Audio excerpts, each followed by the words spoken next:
السلام علیکم ورحمۃ اللہ تعالی وبرکاتہ۔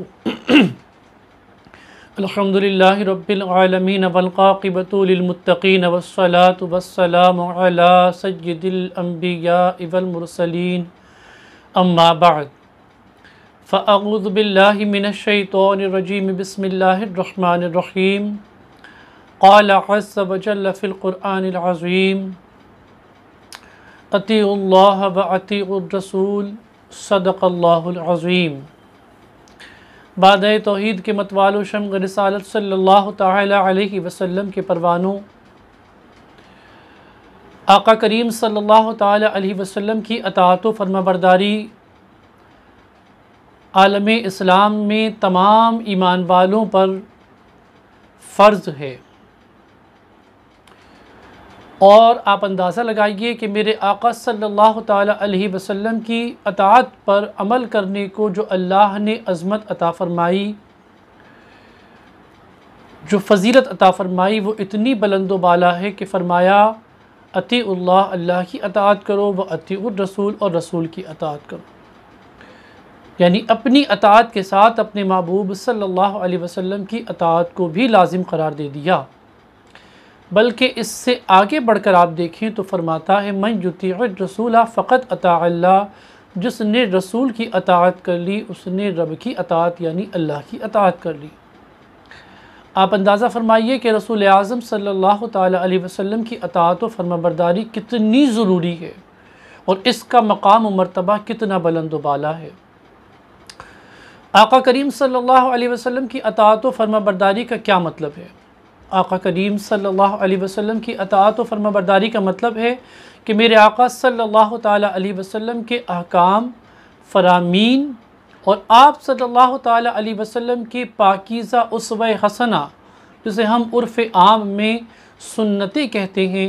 ان پر عمل کیا جائے۔ فی زمانہ ایسے افراد پائے جاتے ہیں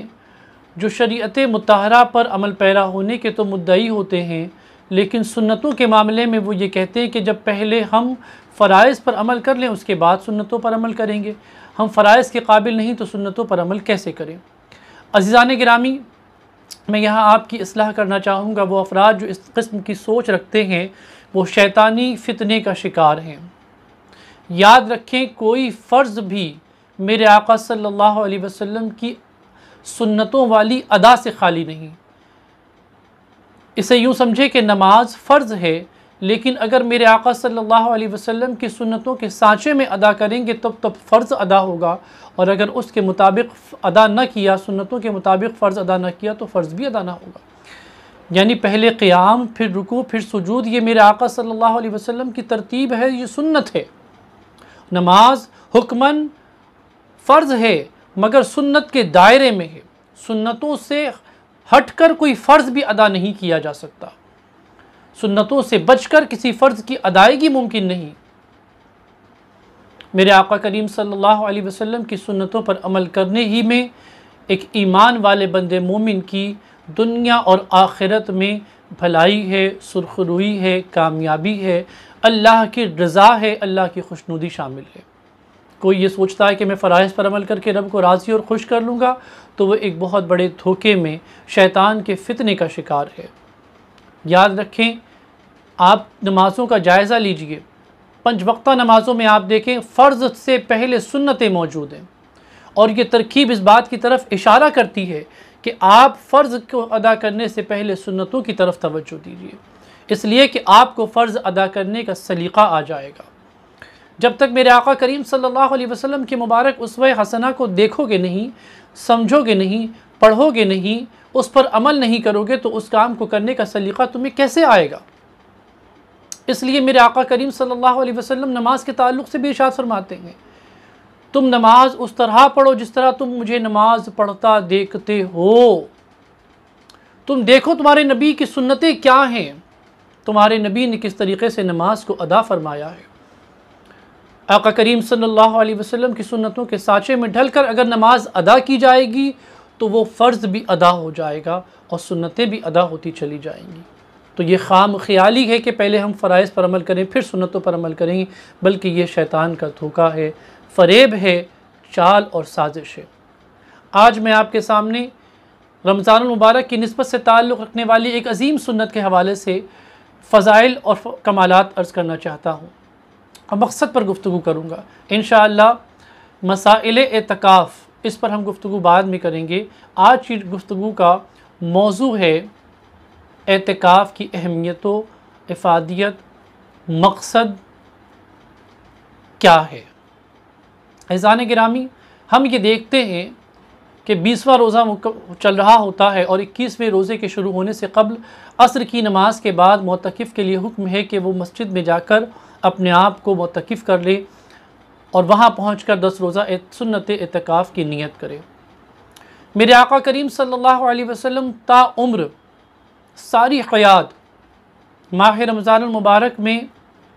اعتکاف فرمایا کرتے تھے۔ حضرت عائشہ صدیقہ طیبہ طاہرہ رضی اللہ تعالی عنہ فرماتی ہیں کہ بے شک رسول خدا صلی اللہ علیہ وسلم نے ہر سال ماہ رمضان المبارک میں اعتکاف فرمایا، یہاں تک کہ آپ اپنے رب سے جا ملے، یعنی آپ نے اپنے وصال مبارک تک ہر سال بالاہتمام اعتکاف فرمایا تھا۔ آقا کریم صلی اللہ علیہ وسلم کی سنت امت کے لیے ضروری ہے کہ امت اس سنت پر بھی عمل کرے۔ آج ہم الحمدللہ رمضان المبارک میں کثیر تعداد میں مسلمانوں کو اعتکاف کرتا ہوا پاتے ہیں۔ مسلمانوں کی بڑی جماعت اعتکاف کرتی ہے اور یہ ہمارے لیے بڑی سعادت کی بات ہے، خوش نصیبی کی بات ہے، لیکن اس اعتکاف کے مقاصد اگر ہمیں حاصل نہیں ہوتے تو ہمارا عمل ایک حصے میں ہے، جب تک کہ ہم اس مقصد کو حاصل نہیں کر لیتے دوسرا مقصد ہمارا حاصل نہیں ہو جاتا، ہمارا اعتکاف ادھورا ہے۔ یقیناً ہماری سنت ادا ہو رہی ہے، مگر اس سنت سے مقصد کیا ہے اس کو سمجھنے کی کوشش کریں۔ عزیزان گرامی، میرے آقا کریم صلی اللہ علیہ وسلم کی پورے حیات طیبہ عبادت ہے۔ آپ کا چلنا عبادت، آپ کا بولنا عبادت، آپ کا اٹھنا بیٹھنا عبادت، آپ کا سونا جاگنا عبادت، آپ کا دیکھنا چھونا عبادت۔ لیکن میرے آقا کریم صلی اللہ علیہ وسلم ہر سال ماہ رمضان میں 10 روز اپنے آپ کو معتکف کیوں کر لیتے تھے؟ اپنے آپ کو تمام دنیا کے امور سے الگ تھلگ کر کے ایک مقام پر خاص عبادت کے لیے کیوں مختص فرما دیا کرتے تھے؟ وجہ یہ تھی کہ میرے آقا کریم صلی اللہ علیہ وسلم یہ پیغام دینا چاہتے ہیں کہ لوگوں خود کو دنیا کی تمام ضروریات سے آزاد کر کے کچھ روز محض اپنے رب کو راضی کرنے کے لیے، اس کی خوشنودی حاصل کرنے کے لیے صبح و شام دنیا کی کسی ذمہ داری سے، کسی کام کاج سے خود کو تعلق میں نہ رکھتے ہوئے تمام چیزوں سے خود کو ترک کر کے اگر آپ اعتکاف کی تعریف سنیں گے تو انشاءاللہ ہم کل آپ سے عرض کریں گے، تو اس میں یہی چیز ہے کہ تمام دنیا کے امور سے ترک کر دیا جائے ان کو، اور ان سے اپنے آپ کو آزاد کر کے مخصوص وقت کے لیے اپنے آپ کو کسی ایک جگہ پر روک دیا جائے، ٹھہرا لیا جائے اپنے آپ کو کسی ایک مقام پر۔ تو یہ اعتکاف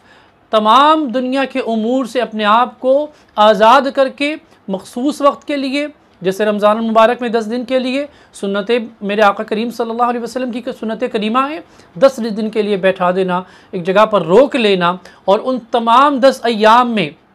عبادت و ریاضت کرتے ہوئے اپنا احتساب کرتے رہنا، اللہ کو راضی کرنے والے اعمال خیر کثرت کے ساتھ کرنا۔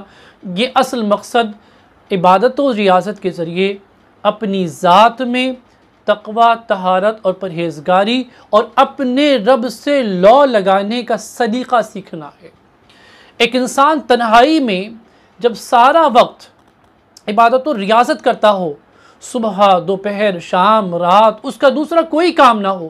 تو کچھ دنوں کے بعد اس کی طبیعت کے اندر اللہ تبارک و تعالیٰ سے ایک خاص قسم کا تعلق پیدا ہو جاتا ہے۔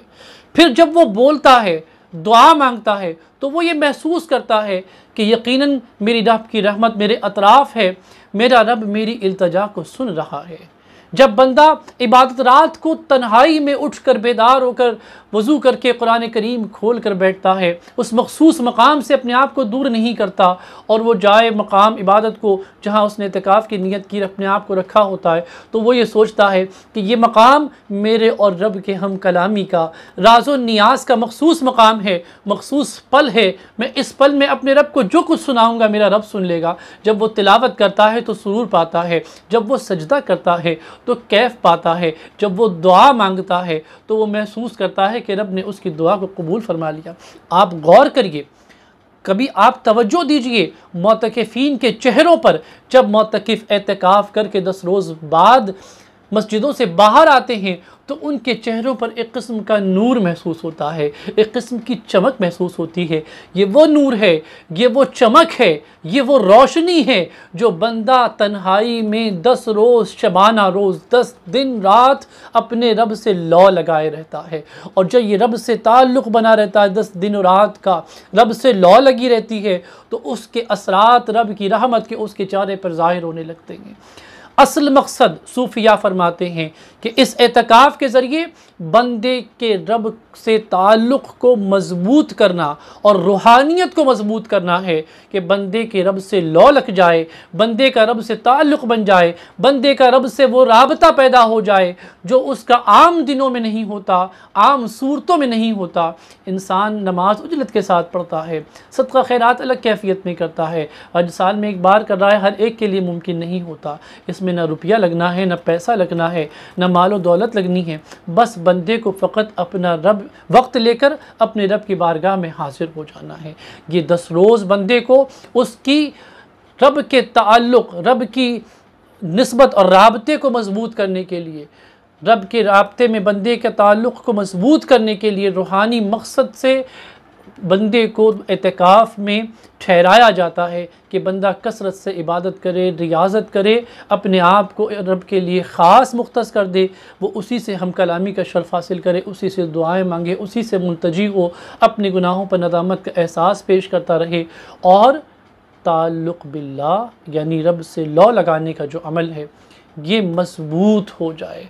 مولا کریم ہمیں اس اصل مقصد کو کہ رب سے تعلق، رب سے لو لگانا جو اس کا اصل مقصود ہے، اللہ تعالی ہم تمام معتکفین کو جنہوں نے اعتکاف کی سعادتیں حاصل کریں، مولا رب سے لو لگانے کی سعادت، رب سے رابطہ رکھنے کی سعادت اور اس کا سلیقہ اور طریقہ عطا کر دے، اس کے فضائل و برکات ادا کر دے، اس کے ثمرات ادا کرے۔ انشاءاللہ تبارک و تعالی ہماری زندگیوں میں وہ روز ہم دیکھیں گے کہ ہم جب نماز پڑھیں گے تو نمازوں میں ہماری لو لگی ہوگی، جب ہم دعا کریں گے تو ہماری دعاؤں میں رب سے لو لگی ہوگی، اور جب بندہ اپنی عبادتوں کو رب کی لو لگا کر کرتا ہے تو اس کی مقبولیت کی اور اس کی